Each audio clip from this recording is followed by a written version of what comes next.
сайн байцгаана уу? Энэ миний YouTube дээр тавьж байгаа хамгийн анхны бичлэг.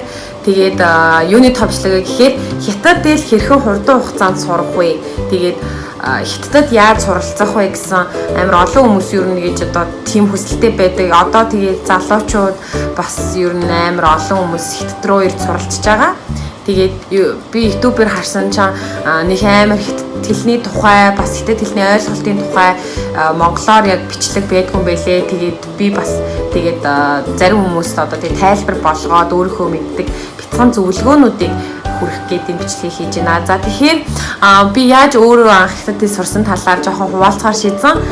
Тэгээд би болохоор яг 2 жилийн өмнөөс яг хятад хэлийг анх сурч исэн. Тэгээд хамгийн анх болохоор гэрийн нөхцөлд өөрөө сурах гад интернетээр ер нь юмнуудаа хайж үзчихсэн. Гэхдээ яг ойлгохтой яг гоё тийм яг зааварчилсан яг хятад хэл гэж юу юм. Тэгээд хятад хэлний шалгалтыг яаж өгөх ёстой. Тэгээд ер нь бол яаж хятад хэл сурах талаар бас амар багахан мэдээллүүд байсан. Яг монгол хэлээр.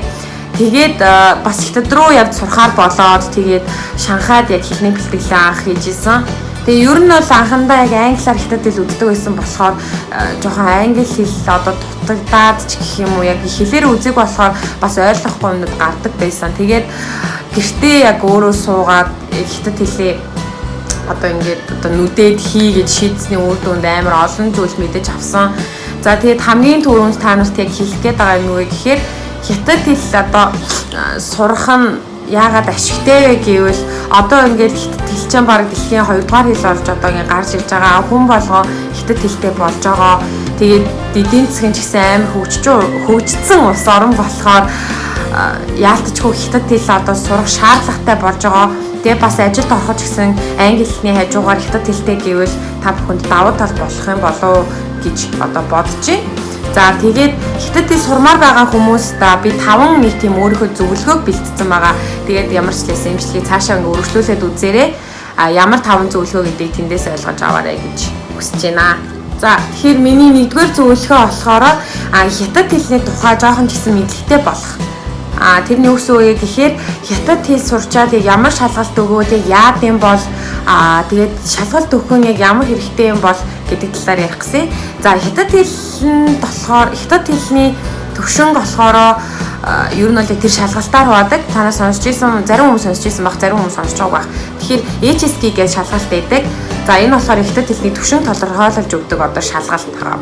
За ер нь бол та өөрөө суур мэдлэгтэй болоод нэг сургалтанд 2 сар яваад бол одоо 3 дугаар төвшнийг давдаг. Тэгэхээр ер нь нийтдээ 6 дугаар төвшин хүртэл бол хятад хэлний яг төвшингийн шалгалтууд байдаг. Тэгэхээр 3 дугаар төвшинг та давах юм бол яг уу наазахаа өөрийгөө танилцуулах, тэ хаанаас ирсэн, яасан ийснэ, бас яаж ямар хоол авахаа ойлгодог болсон байна гэсэн. За 4 дугаар төвшин нь болохоор ер нь зарим нэг сургуулиудад хятадын одоо зарим нэг сургуулиуд бакалавр юм уу магистрт илсүүлж авахдаа заавал 4 дугаар төвшинтэй байхыг шаарддаг тэтгэлийн оюутнуудад. Тэгэхээр 4 дугаар төвшин яадаг вэ гэхээр та зарим нэг одоо хандснуудыг уншиж чаддаг байх, тэгээд өгүүлбэрүүдийг байранд оруулдаг байх, ийм шалгалттай одоо 4 дугаар төвшинд байдаг.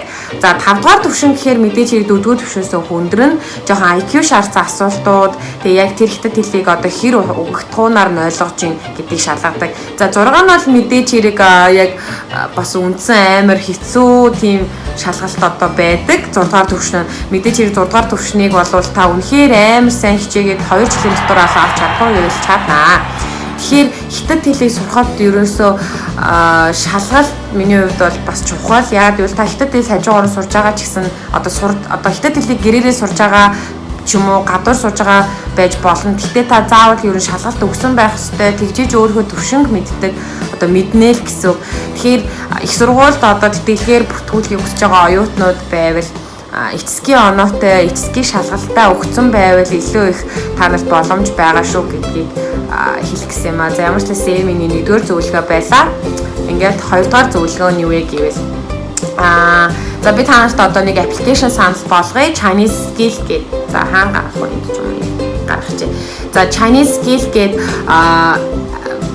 Play Store дээр ч гэсэн байгаа, Apple Store дээр ч гэсэн байгаа ямар ч байсан татаад.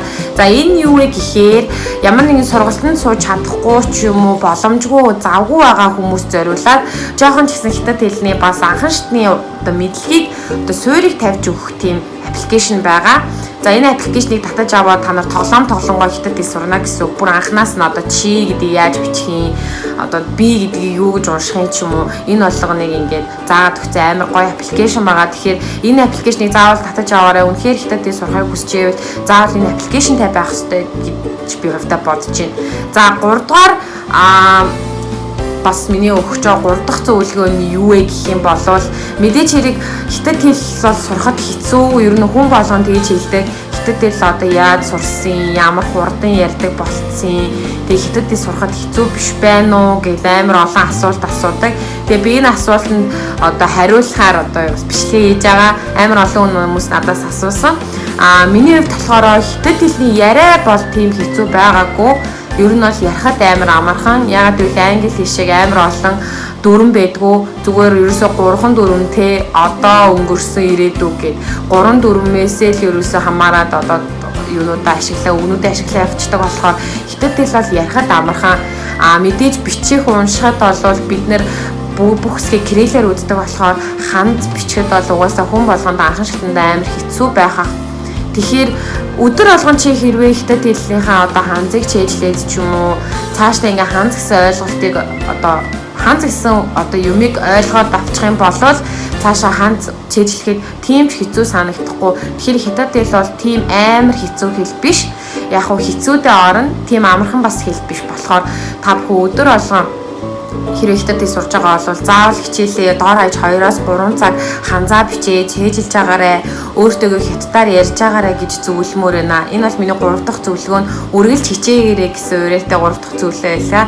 За 4 дахь зөвлөгөө нь юу вэ гэх юм бол би та нарыг суур мэдлэг авахын тулд заавал сургалтанд суугаарай гэж хүсэж байна. Яагаад гэвэл хятад хэлний одоо суур мэдлэгтэй байж ич та нар цаашаага үг үнтрээ чийжлээд одоо тий ядаж 2 сар сурцсан мэдлэгтэй байх юм бол яаж сурах талаараа ойлголттой болчихно.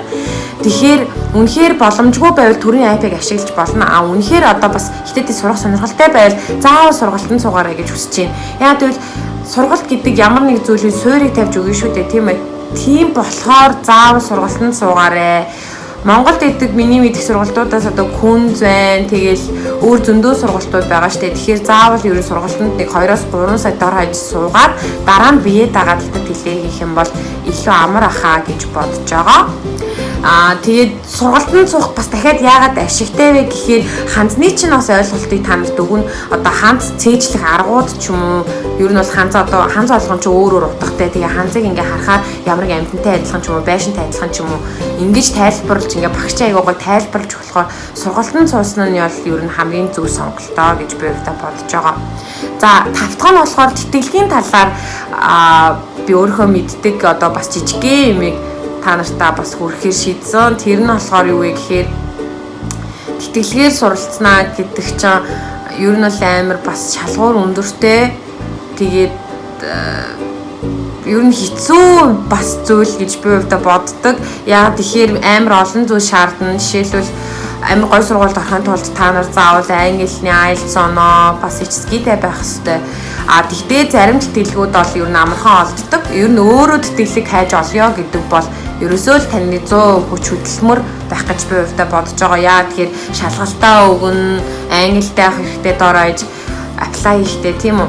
Тэгээд тэр багш нартайгаа ярилцсан. Тэгээ Аз мэднэ. Яа тэр сургуулийн тэтгэлэг гэж бас байгаа. Энэ болгон таны Аз мэднэ. Хүнээр зуучлуулвал яг уу өөрөөс чинь их мөнгө гарна. Тэгтээ таны хүч хөдөлмөр нэх хэрэггүй гэж би бодож байна. Тэгэхээр миний бодлоор үнэхээр хичээгээд та чадах юм бол тэтгэлэг авч чадна. За ямар тэтгэлэг байдаг вэ гэдгийг одоо тайлбарлаж өгье. За миний мэдлэг тэтгэлгүүд. За Шанхай засгийн газрын тэтгэлэг гэж байдаг. Шанхай засгийн газрын тэтгэлэг нь яадаг вэ гэхээр одоо бакалавр оюутнуудад болохоор юу яадаг? Зүгээр яг 4 жилийнхаа сургалтын төлбөрийг нь даадаг. Тэгээд дотор арийн даадаг. Стипенд байхгүй Шанхай засгийн газрын тэтгэлэг болохоор Хятадын засгийн газрын тэтгэлэг болохоор хамгийн боломжтой тэтгэлэг. Яг одоо ингээ 3 сараас баг Хятадын засгийн газрын тэтгэлэг зарлагдах байх. Тэгээд энэнд заавал оролцоорой, хятадын засгийн газрын тэтгэлгийн талаар амар олон зүйл мэдэж аваарай. Хэрвээ хятад үнэхээр сурахыг хүсэж байгаа бол яг л хамгийн гоё тэтгэлэг, хамгийн боломжтой тэтгэлэг. Тэгээд засгийн газрын тэтгэлгийн одоо бакалавруудын оюутнуудад жишээлбэл бүх юм нь үнэгүй байдаг. Тэгээд сар болгон 2500 оны стипенд авна. За магиструуд болохоор сар болгон 3000 оны стипенд авдаг.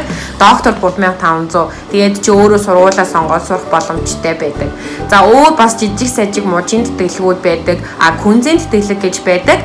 Ер нь бол миний сонсч ирсэн хамгийн хэцүү тэтгэлэг. Яагаад тэгэхээр күнзийн тэтгэлэг нь чиний голч заавал 2.1 тэдээс дээш байх хэрэгтэй гэх нэг юм заалттай яг хэд хэдийн сайн мэдэхгүй байна. Тийм заалттай байдаг. Тэр заалтанд нь ингээ хүрч чадахгүй болвол одоо таны спетийг чи өгдөггүй ч гэх юм уу дахиад 2-3 хичээл дээр унах юм бол тэтгэлгээсээ хасагдах тийм юмнууд байдаг болохоор күнзийн тэтгэлэг ер нь бол үнэхээр хичээж ийж күнзийн тэтгэлэгт үлдэх боломжтой гэж сонсч ийсэн. Тэгтээ сайн мэдэхгүй байна. Өөртөө ямар ч лесен сургалаа гэдэг хүмүүсээс асуугаад үзээрэй. Өөр зөндөө тэтгэлгүүд байдаг. За сургууль одоо жишээлбэл одоо Пекин Бээжин University-гээ сургууль байлаа шүү дээ. Тэр одоо ингээд сургуулийн тэтгэлэг зарлагдлаа гэхэд та нар тэр сургууль руу apply явуулчих тэр сургуулийн тэтгэлэгт орох боломжтой. Тэгээ ер нь бол зарим тэтгэл одоо сургуулийн тэтгэлгүүд стипендгүй байх магадлал ер нь өндөр. Ер нь бол 170% стипендгүй байдаг. Тэгэхээр миний хувьд одоо хэлэх юм бол хэрвээ хятадд сурахыг хүсэж байгаа бол ямар ч лесен заавал HSK оноогоо аваад хятад хэлний одоо 5 дугаар төвшнийг заавал ер нь давсан байх хэвээр эсвэл 4 ч юм уу. Хятадд ирээд хятад хэл сурыг гэж байгаа бол үнэхээр боломжтой. Өөрийнхөө төлбөрөөр та нар аль сургуулийг ч гэсэн сонгоод хятад хэлний сургалтанд сууж болно 1 жилийн.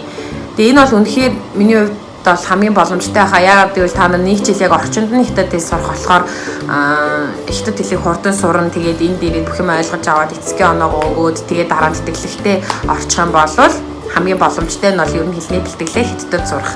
Үнэхээр тэг боломжгүй яг бас одоо Монголд сурж байгаагийнхаа хажууд өөр газар сурж байгаагийнхаа хажууд хятад хэл сурья гэж байгаа бол миний түрүүний хэлсэн аппликейшнийг татаж аваад тэгээд ерөнхийдөө хятад хэлний үндсэн тэр ойлголтуудыг жоохон ч гэсэн мэдэж аваад цаашдаа өөрөө өргөжүүлээд үнэхээр хичээх юм бол хятад хэл бол бас тийм ч боломжгүй зүйл биш. За тэгэхээр өнөөдөр ингээд миний бичлэгийн хүрээнд дуусчихъя.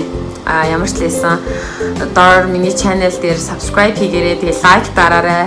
Тэгээд намайг Instagram дээр follow хийгээрэй. Тэгээд би удахгүй бас өөр амар олон хятадын тухай сонирхолтой бичлэг оруулахыг ер нь л бэлдээ төлөвлөсөн байгаа.